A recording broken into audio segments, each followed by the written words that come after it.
put clothing on your carbs. So that means never eat your carbs naked. So if you want bread or pasta or rice or cookie, don't have them naked. Add some protein. Cheese fat. on a bread. Yeah, like almonds with your cookie, like a Greek yogurt with the donut. And so it's not just what you're eating, it's also the volume can be a thing too with blood sugar and stuff. So first thing we already mentioned, protein-rich breakfast. Super important because it sets your glucose levels for the day. Second thing. Wait, what is protein-rich breakfast? Okay, so a breakfast built around protein. So good protein sources are, well, eggs, we talked about it. It can be some full-fat dairy. It can be some leftover meat or fish from the night before. Crack it in the pan. You can use protein powder unsweetened if you want to make a smoothie, for example. You just want to make sure there's always a protein source. And honestly, for me, it's eggs or dairy. That's my favorite go-to in the morning. Yeah. I also like leftovers from dinner.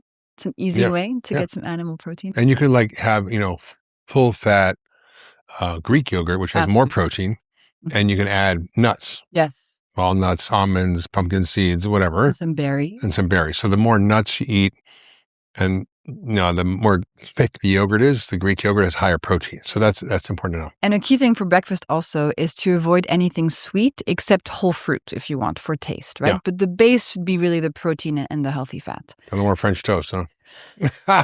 For dessert, Mark. You can have that for dessert. That's another hack. So if you want to eat something sweet, have it for dessert. Hey, is French toast French? No. Okay, because you're from France. I'm like, well, wait. It's like pain perdu. I mean, yes, we have a French version of it.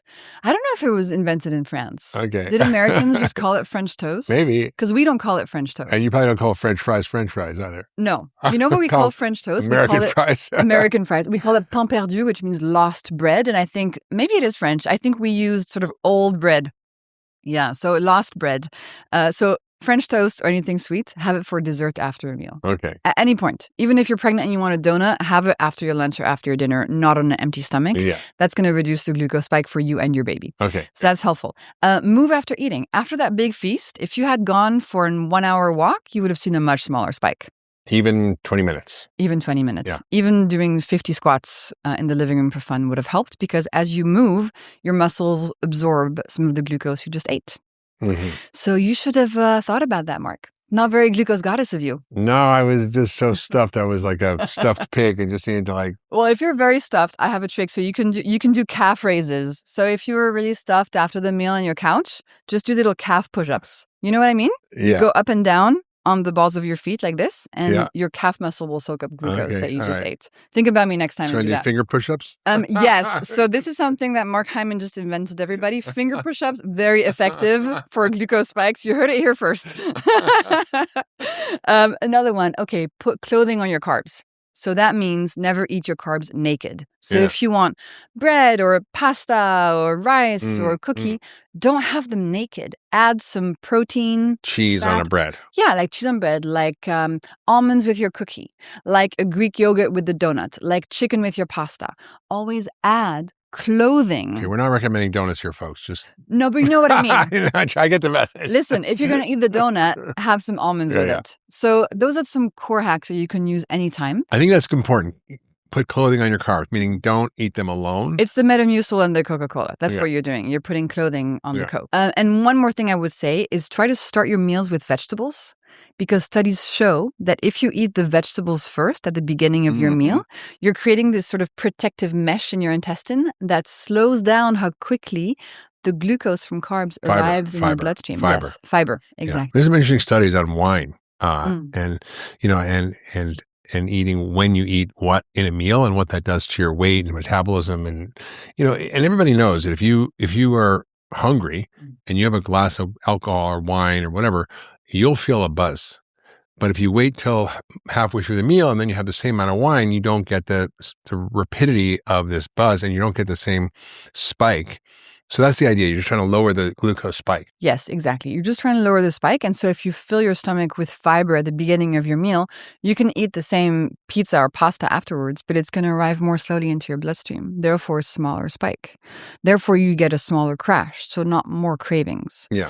So you don't have to get rid of all the carbs you eat, but if you eat them in the right order, time combination, you're not going to kick off a cravings roller coaster, because that's what I used to be on. I would have sugar in the morning, and then at 10 a.m., at noon, at 2, at 4, at 6, at 8 p.m., I wanted more sugar. I was on a big roller coaster. I think that's such an important thing that you just mentioned is the cravings, because a lot of people believe that this is just who they are. I'm just like a sugar addict and I can't stop these cravings and there's nothing I can do about it. And I remember once teaching a workshop, and it was on ultra metabolism, one of my first books. And it was really about like balancing your blood sugar. And we had a very specific diet we had for them. And we had protein shakes and we had green juices that were not sugary and broth and all that stuff. And this woman says like, look, I'm going to try to do the program, but there's no way. I'm like 50 years old. This has been my whole life. I've never been able to not have cravings.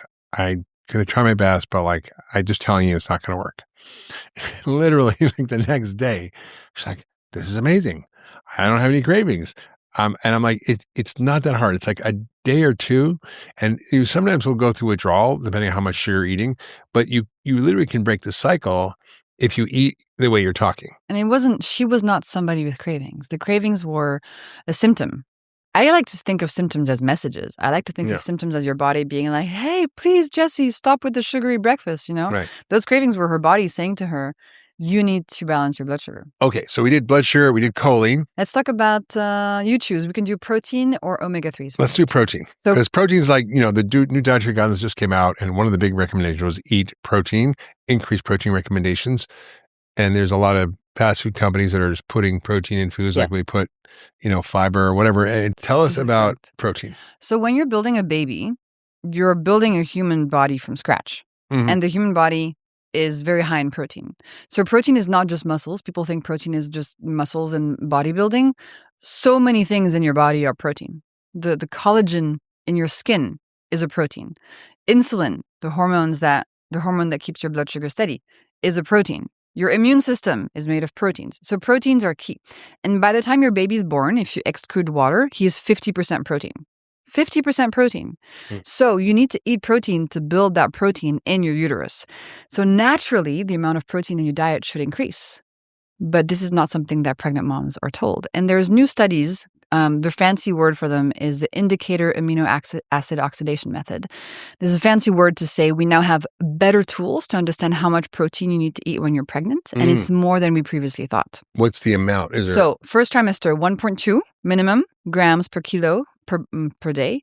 Second and third trimester, 1.5 grams per kilo. And breastfeeding, 1.9. Yeah. And that, by the way, mirrors the new dietary guidelines, which is 1.2 to 1.6. Yeah. Yeah. And during pregnancy, you have to be cautious and really consciously think, okay, I need to be getting more protein. And also what's tough is that as pregnancy goes on, you have less space in your stomach. Your stomach gets smaller, so it's harder to eat bigger quantities. So you kind of have to focus almost entirely on protein. That should be the main thing around which you're building your diet, because that's the most important thing for your baby and for you. Mm-hmm. So increase the amount of protein that you eat. In animal studies, again, we can do many studies in animals around pregnancy, not so many in moms, as you can imagine, because we can't, manipulate pregnant moms and see what happens. But in animals, what they find is that, again, having to do with epigenetics, if a mom has low protein intake during pregnancy, her baby is epigenetically programmed to have lower muscle mass. Wow. Yeah, it makes sense. The baby's receiving not that much protein, so his body setting is like, we're not going to be born into a world with a lot of protein. I should keep my muscles small, prioritize essential organs. And we have decades of years of research on animals. When you reduce protein in the mom, the baby is born smaller with less muscle mass and a higher likelihood of disease later in life. Wow. Protein is key. And especially in these studies, if you keep calories adequate and you just reduce protein, this still happens. It's not about not eating enough. It's about not eating enough protein. Yeah. And today, 70% on average of moms are not hitting the minimum protein requirements. That's incredible. 70%. I mean, there's such a protein debate in this country right now because the new dietary guidelines came out and there's a whole group that are saying we don't need that much protein. The previous recommendations were 0.8 grams per kilo. This is too much. There's no way we can feed the world with this. I mean, there's a lot of criticisms. And, 0.8 grams per kilo was the amount to prevent protein deficiency. Exactly. So it's how much vitamin C do you need to not get scurvy? Exactly. It's like 60 milligrams. How much vitamin D do you need to not get rickets? Maybe 30 units. How much vitamin D do you need to not get osteoporosis? Maybe 5,000 units. And for water, it could be the same, right? Like maybe 1 glass of water is enough to not die, but everybody knows you should be drinking more than 1 glass of water a day. It's kind of the same concept. Yeah. So we need protein during pregnancy because we're building another body. So what does that look like? So listen, for me, that worked out to about 100 grams of protein a day minimum. So I would have 4 eggs in the morning, which is 30 grams. And then I would just have protein at every snack and every meal. I built it all around protein. I have recipes in my book of all the stuff I ate. I was making this like supercharged snack almost every day. It was a skyr yogurt, which is higher in protein, plus 2 scoops of grass-fed whey. So that snack was about 80 grams of protein. And I was putting passion fruit and berries and sea salt and tahini and peanut butter. I had that every single day. The recipe's in my book. Good. But 80 grams of protein right there. I'm not pregnant, but I'm going to eat that. Yeah, exactly. I'll send you the recipe. You could be pregnant. Who knows? I'm kidding. So yeah, that was a great snack. So just make sure you're eating enough protein, and you kind of have to spend time to measure how much you're eating. So in the book, I have a big table where you can note what you're eating and kind of see where you fall. Like 4 ounces of chicken is 30 grams, 4 ounces of meat is 30 grams, 6 ounces of fish is 30 grams. And protein powder, like whey protein, is great if it's an incredibly good thing. I use goat whey or regeneratively raised whey. I mean, it's, you want to get clean stuff that's not full of crap. And just remember, the amount of protein you eat is sending a message to your baby. If you love that last video, you're going to love the next one. Check it out here.